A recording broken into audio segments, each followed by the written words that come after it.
नमस्कार. लोकसंवाद न्यूज चॅनलमध्ये मी राहुल बेल्लाळे आपल्या सर्व प्रेक्षकांचं मनपूर्वक हार्दिक स्वागत करतो.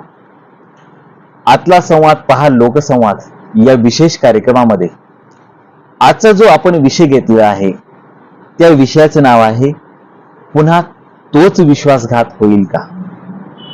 विषयाचं नाव आहे पुन्हा तोच विश्वासघात होईल का. गेल्या काही दिवसांमध्ये महाराष्ट्रामध्ये बच्चू कडू यांचं खूप मोठं उपोषण झालं आणि त्या उपोषणाला राजकीय, सामाजिक, शैक्षणिक क्षेत्रातून सर्व क्षेत्रातून मंडळींचा प्रतिसाद मोठ्या प्रमाणात भेटला आणि साहजिकपणे शेतकऱ्यांचा सुद्धा मोठ्या प्रमाणात प्रतिसाद बच्चू कडू यांच्या उपोषणाला भेटला. जेव्हा एखादा नेता सर्वसामान्य जनतेतून उभारी घेतो, त्याचं वलय, त्याचं वर्चस्व, त्याची भूमिका, त्याची कार्यक्षमता आणि त्याची कार्यपद्धती ही अगदी निराळी आणि वेगळी असते. जनतेतून उभा टाकलेला नेता हा त्याचं वर्चस्व अगदी वेगळं असतं, निराळं असतं. म्हणून बच्चू कडू यांच्याबद्दल आपण विचार करत असताना, त्यांचं वैशिष्ट्य, बच्चू कडू यांचं वैशिष्ट्य समजून घेत असताना असं आपणाला लक्षात येतं की हा बच्चू कडू हा नेता असा आहे की त्याला पैसे देऊन पब्लिक गोळा करण्याची गरज नाही. तर नुसतं बच्चू कडू जर उपोषणाला बसलेला असेल किंवा आंदोलन करत असेल तर हजारोंचा माहोल या बच्चू कडू यांच्या उपोषणाला उभा टाकतो हे मात्र निश्चित आहे. नेमकं ही काय पार्श्वभूमी बच्चू कडू यांची आहे तर बच्चू कडू यांचं वर्चस्व सामान्य जनतेमध्ये, सामान्य मनामध्ये जनतेच्या हे बच्चू कडू यांचं वलय आजही टिकून आहे. हे या आंदोलनातून, या उपोषणातून सिद्ध होतं. बच्चू कडू यांची एक वेगळी लकब जनतेमध्ये आहे. कारण सर्वसामान्य जनतेतून किंवा सर्वसामान्य घरातून उभा टाकलेलं हे नेतृत्व जनतेशी संघटित आहे. जनतेपासून दूर जाणारं नेतृत्व नाही, तर जनतेला संघटित असणारं, जनतेला पूरक असणारं नेतृत्व म्हणून बच्चू कडू हे उदयाला आलेला नेता आहे. ही सारी बच्चू कडू यांची पार्श्वभूमी आपल्याला लक्षात येईल. आता राहिला बच्चू कडू यांच्या उपोषणाबद्दलचा मुद्दा. बच्चू कडू यांचं उपोषण हे 7 दिवस राहिलं आणि त्या 7 दिवसात अनेक राजकीय घडामोडी सुद्धा घडल्या. अनेक राजकीय मंडळी सत्तेवर असणारी ते बच्चू कडू यांना भेटी दिल्या. माननीय बावनकुळे साहेब, सावंत साहेब अशी विविध आणि विरोधक सुद्धा बरेच बच्चू कडू यांना उपोषणाच्या दरम्यान भेटी दिल्या आणि 7व्या दिवशी बच्चू कडू यांचं उपोषण थांबलं, तात्पुरतं थांबलं. आता हा उपोषणाचा कार्यकाळ पाहिला तर बच्चू कडू यांच्या काय मागण्या मान्य झाल्या आणि काय राहिल्या याचा लेखाजोखा घेणं अत्यंत क्रमप्राप्त वाटतं. तर दिव्यांगाच्या बऱ्याच मागण्या शासनाने मान्य केल्या, पण एक या ठिकाणी प्रश्न पडतोय. दिव्यांग मंत्रालय झालं, महात्मा बसवेश्वर आर्थिक विकास महामंडळ शासनानं मान्य केलं, पण यामध्ये काही कार्यक्षमता शासनाची काहीच दिसून येत नाही. हे पहिल्यांदा नमूद होतं. ज्यावेळेस एखादं महामंडळ किंवा दिव्यांग मंत्रालय तयार होतं त्याची कार्यपद्धती ही क्षणोक्षणी दिसून यायला पाहिजे जनतेनुरूप, ती काही दिसून येत नाही आणि त्यामुळे कुठेतरी नाराजीचा सूर जनतेचा शासनाबद्दल दिसतोय. विविध क्षेत्रातून नवनवीन शासन उपाययोजना करत असताना त्या उपाययोजनाचं काहीतरी धोतक जनतेसमोर आलं पाहिजे, तेव्हा जनता त्या योजनेला मान्य करेल, स्वीकार करेल. पण ते धोतक दिव्यांग मंत्रालयाचं कार्यक्षम दिव्यांग मंत्रालय पाहिजे होतं तयार झाल्यापासून, ते आज तागायत झालंच नाही. कारण खऱ्या अर्थानं दिव्यांगाचे प्रश्न हे सुटले नाहीत.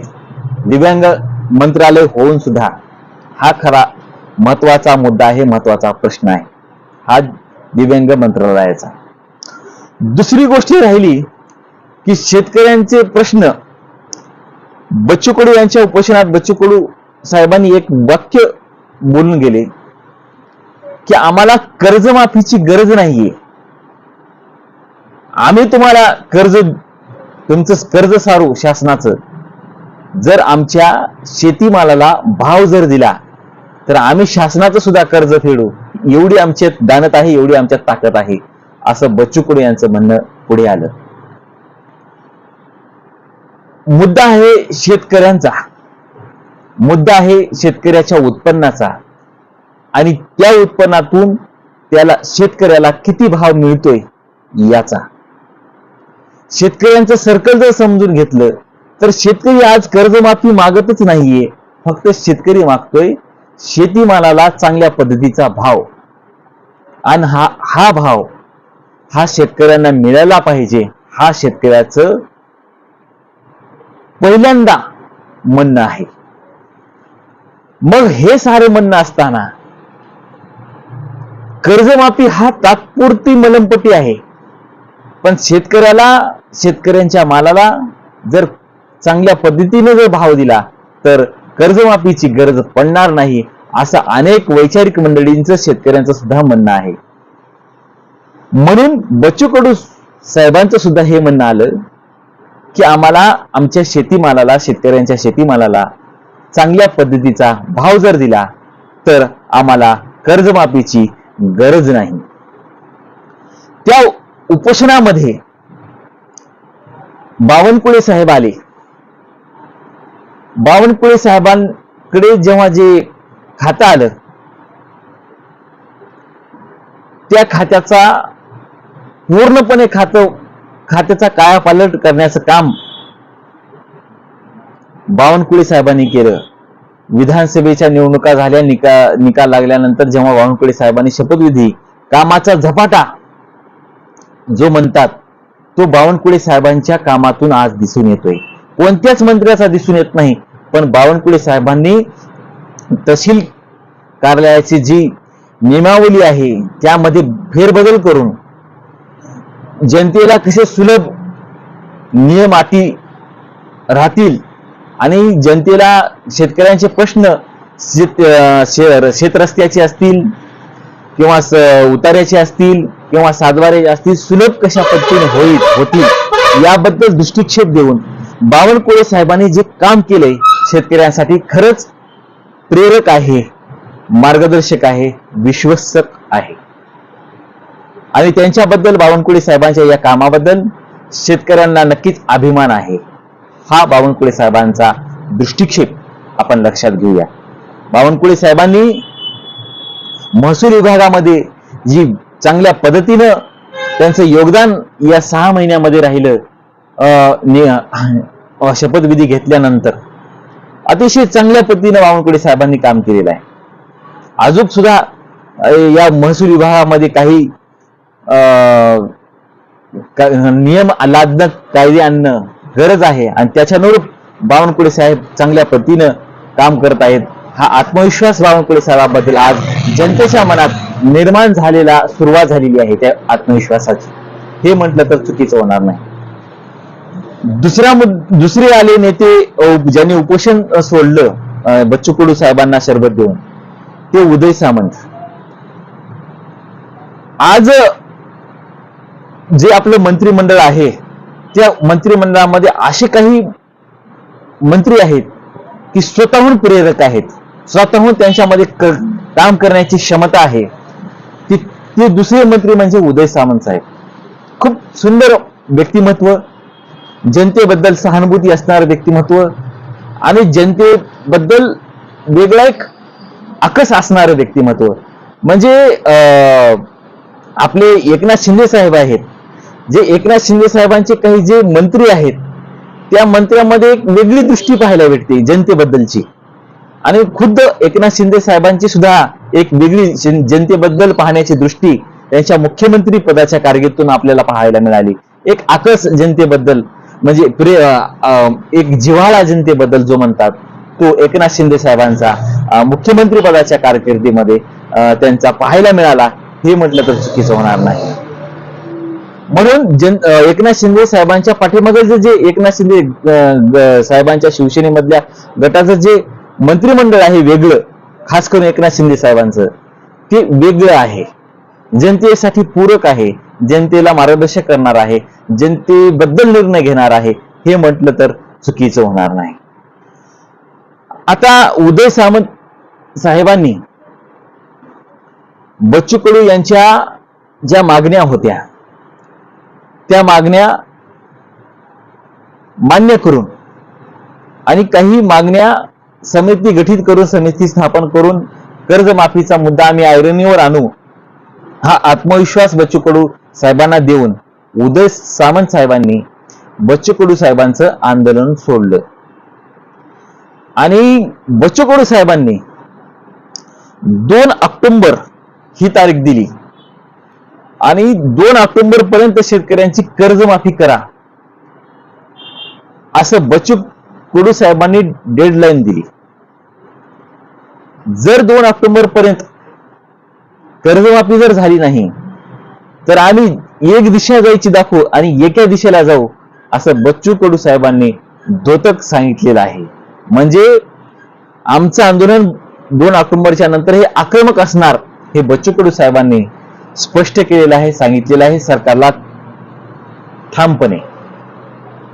आणि सरकार बच्चू कडू पुढे या क्षणात तर थोडस झुकलेलं आहे, कारण मागण्या रास्त आहेत, मागण्या मान्य होणारी आहेत, म्हणून बच्चू कडू साहेबांपुढे सरकार थोडस नमती बाजू घेतलेला आहे, या क्षणाला दिसून येते. दुसरा मुद्दा राहिला शासनाच्या तिजोरीचा. आता अर्थ खातं हे माननीय अजितदादा पवार साहेबांकडे आहे. मे किंवा एप्रिल महिन्यामध्ये गेल्या वर्षीच्या अजितदादा यांनी असं सांगितलं की शासनाच्या तिजोरीमध्ये पैसा नाही. काही विशेष लक्ष करणारी अजितदादांची वक्तव्य ही आपणाला तिजोरीचं काय परिस्थिती आहे ही दृष्टी सांगणारी वक्तव्य अजितदादांची आहेत. आता जर कर्जमाफी केली, एका बाजूला लाडली बहीण योजना, एका बाजूला शेतकऱ्यांची कर्जमाफी, एका बाजूला विकास कामं, एका बाजूला शासकीय पगारी महिनेवारी देणं असेल, हा हिशोब मांडून कर्जमाफी सरकारला करावी लागेल. मंत्र्यांच्या पगारी, आमदारांच्या पगारी, हा सारा हिशोब यामध्ये ठेवावाच लागेल. आर्थिक नियोजन करत असताना, आर्थिक नियोजनाचा समयसूचकता दाखवत असताना हा सरकारला हिशोब ठेवणं हे क्रमप्राप्त कोणत्याही सरकारला ठरतं. कोणतंही सरकार असो, याचा हिशोब ठेवावाच लागतो. जर सरकारनं या क्षणाला समिती गठीत करून, समिती स्थापन करून कर्जमाफीचा जर निर्णय घेतला तर तो तिजोरीवर किती भर पडेल, विविध विभागामध्ये अनेक खात्यामध्ये त्याचा फरक किती पडेल. लाडली बहीण योजनेला अनेक विभागाचा निधी वळवला, अशा काही बातम्या येत आहेत. काही खऱ्या असतील, काही खोट्या असतील, पण अशा बातम्या येत आहेत.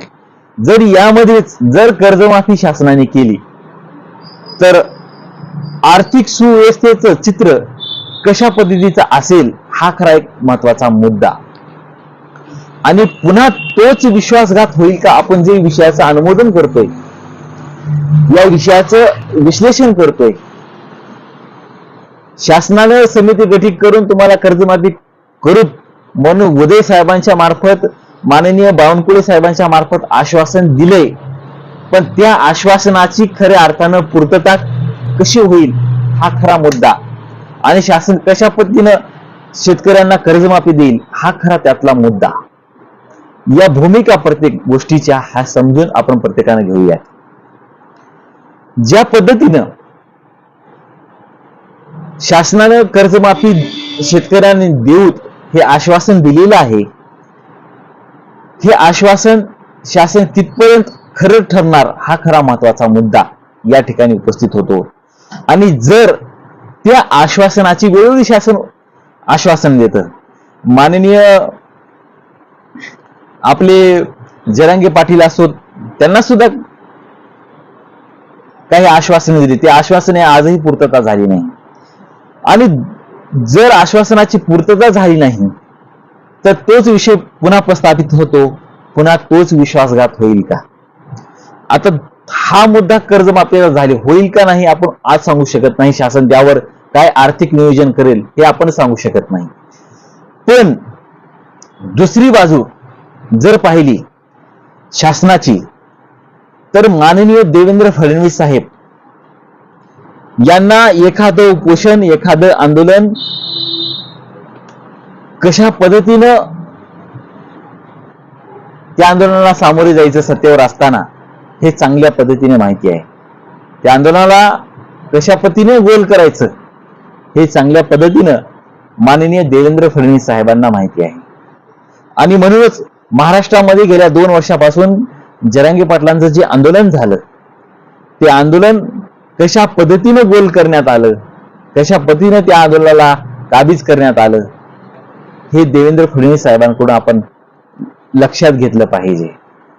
जर भविष्यामध्ये कर्जमाफी झाली नाही, दिव्यांगाचे प्रश्न सुटले नाहीत, आणि जर आक्रमक म्हणून बच्चू कडू साहेबांचं आंदोलन महाराष्ट्रामध्ये फोफावलं भविष्याच्या येणाऱ्या काळामध्ये, तर देवेंद्र फडणवीस साहेबांना माहिती आहे की आंदोलन कसं गोल करायचं हे त्यांना चांगल्या पद्धतीनं माहिती आहे. आणि गेलेल्या विधानसभेमध्ये आश्वासन देत असताना शेतकऱ्यांचा 7/12 कोरा कोरा कोरा हा जो शब्द देवेंद्र फडणवीस साहेबांनी विदर्भामध्ये दिलेला, तो शब्द पाळावा ही जनतेची मानसिकता. आंदोलन बच्चू कडू यांचं 2 ऑक्टोबर नंतर होईलच, जसं जरांगे पाटलांचं आंदोलन वारंवार तारखा देऊन वारंवार वेळ मारून नेणं जे प्रकार म्हणतात, वेळ मारून नेणं हा जो प्रकार म्हणतात, हा बच्चू कडू साहेबांबद्दल सुद्धा होईल का हा एक मुद्दा या ठिकाणी उपस्थित होतो. या साऱ्या पार्श्वभूमीतून जर भविष्याचा वेध घेऊन हे बच्चू कडूंचं आंदोलन 2 ऑक्टोबरच्या नंतर जर शेतकऱ्यांची कर्जमाफी झाली नाही तर आंदोलन वाढीस लागेल, पुन्हा तोच लाठीचार्ज, तोच आंदोलनाचा उद्रेक, या साऱ्या घटना होतील का एक संभ्रम मनामध्ये येतोय. कारण शेतकरी आज खऱ्या अर्थानं पिचलेला आहे. शेतकऱ्यांचे प्रश्न आज आवासून उभे आहेत आणि शेतकऱ्यांकडे आज कोणीच खऱ्या अर्थानं लक्ष द्यायला तयार नाही. शेतकऱ्यांचे मूलभूत प्रश्न काय यावर संशोधन करायला कोणीच तयार नाही. म्हणून आज शेतकरी मोठ्या प्रमाणात शेतीपासून दूर जातोय.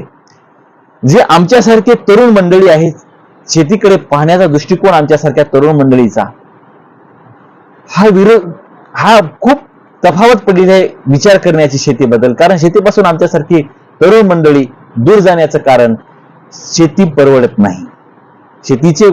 शेतीमध्ये होणारा खर्च जास्तीचा आणि शेतीतून होणारं उत्पन्न याचा समतोल लागत नाही.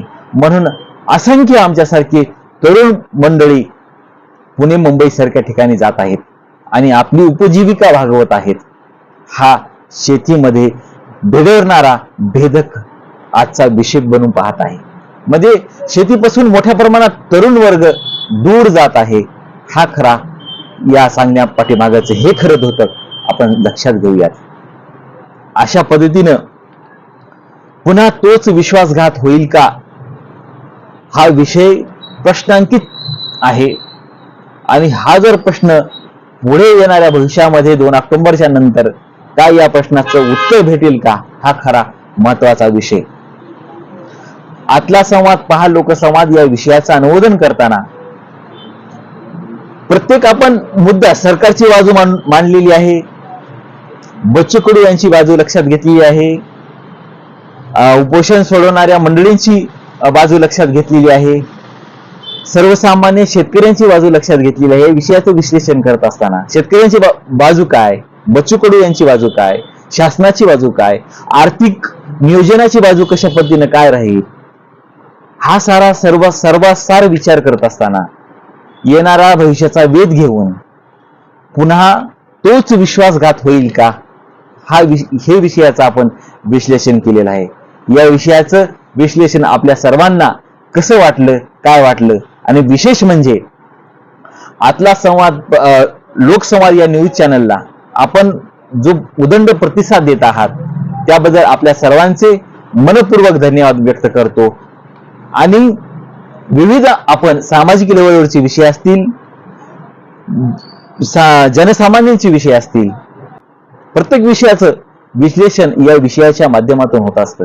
आणि म्हणून आपण प्रत्येक विषयाचा सारांश सांगण्याचा प्रयत्न करत असतो या कार्यक्रमाच्या माध्यमातून. हा सांगण्याचं तात्पर्य आहे. मग आपण या विषयाचं अनुमोदन कशा पद्धतीनं, काय वाटलं, कसं वाटलं हे आम्हाला जरूर कळवा. पाहत रहा लोकसंवाद न्यूज, बातमी तुमच्या अस्मितेची. धन्यवाद.